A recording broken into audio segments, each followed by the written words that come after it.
Welcome to the discussion on IEM Chengdu 2025. This event is, really something, right? We're talking about a $1 million prize pool, an electrifying lineup of teams, and a whole week of intense action in Chengdu, China. Absolutely, it's astounding. This event spans from November 3rd to November 9th, 2025, and it's set in Chengdu. Yeah, that's right. And the format is interesting too. A group stage with a double elimination format in BO3, and then, the playoffs move to a single elimination bracket with a third place decider match. It keeps things really dynamic. I see.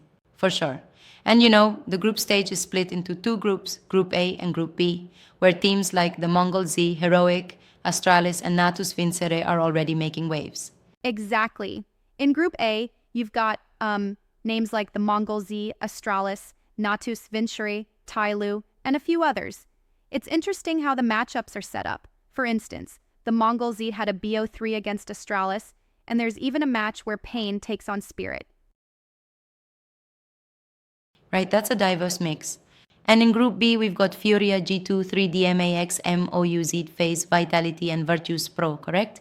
It's like a mini showdown of top tier teams. Yep, exactly. And the schedule is packed. I've seen matches like Furia going head-to-head with G2 in the upper semifinals at 1800 today, then Moose taking on Vitality later. It's, non-stop action. Speaking of action, did you catch some of the highlight reels? There are clips where M0NESY pulls off those dual elite kills on the bomb site B defense, and Device delivers some insane AWP plays on the yard defense. Oh, totally. Those highlights really capture the intensity. It's like, every kill sequence tells a story. Think about it. One moment you're on the edge, and then bam, a clutch play sends the map into a completely different territory. That's the thrill of high stakes esports. And then there's the prize distribution part, which is fascinating. The first place gets $125,000 plus a club share of $160,000, while even the 13th to 16th placements get a chunk of $4,000 each. It really encourages competitive spirit across the board. Right. That mix of player share and club share really levels the playing field. Though, I wonder, isn't it a bit skewed, you know? Some might say the club share element overshadows the monetary prize for the players. Yeah, that's an interesting point, but I think it also highlights the support structure behind the teams. I get what you mean, but still, it does change how we perceive the reward system. It's not just individual glory, it's also about the organization behind the team. Absolutely, there's a nice balance there. And speaking of balance, the event format itself is designed to keep fans engaged, with group matches being BO3 and then the knockout rounds ramping up to BO5 for the grand final. Yep, It's it's like like each climbing a phase staircase ups of the ante. intensity. And then, outside of the core competition, the event embraces a full scale production with casters and streamers. A whole roster, including folks like Bratishkinov, Onepixel, and even ESL TV bringing the narratives to life. Exactly. And the lineup of streamers and casters is impressive. It's not just about the games, it's these personalities that add layers of commentary and bring out the drama in every match. Like, you almost feel the adrenaline rush from the crowd. Right. And let's not forget the crowd itself.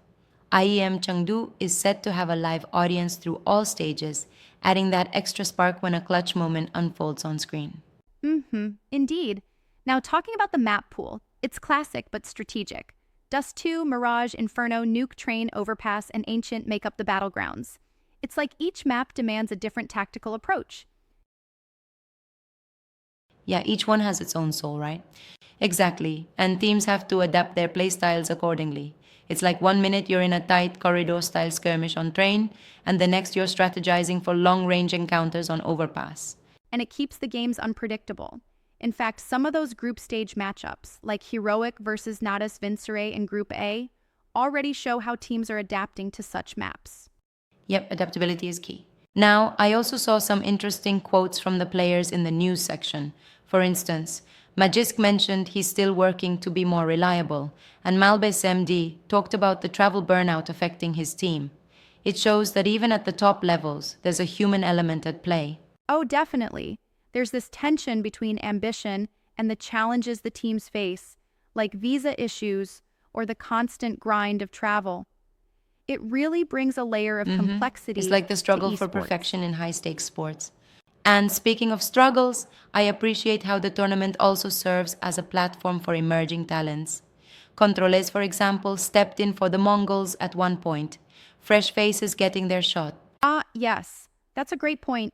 It's like an incubator for talent where veterans and rookies clash, and sometimes the new blood surprises everyone with their creativity. Yeah, unexpected twists are part of the charm. However, I have to challenge one aspect here. While the diversity in matchups and talent is exciting, do you think the event format, especially the double elimination in the group stage, might sometimes prolong outcomes unnecessarily? That's a fair critique. I mean, on one hand, the double elimination format gives teams a second chance, which is great, but on the other hand, it can sometimes lead to repetition and slower resolution of standings. Exactly. It's a trade off for fans who want rapid fire results versus those who appreciate every opportunity for a comeback.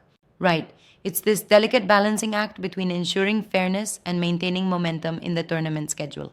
And speaking of scheduling, the match timings are set super strategically. With games starting as early as 1800 and some key deciders going late into the night, it's catering to a global audience. It's a worldwide party.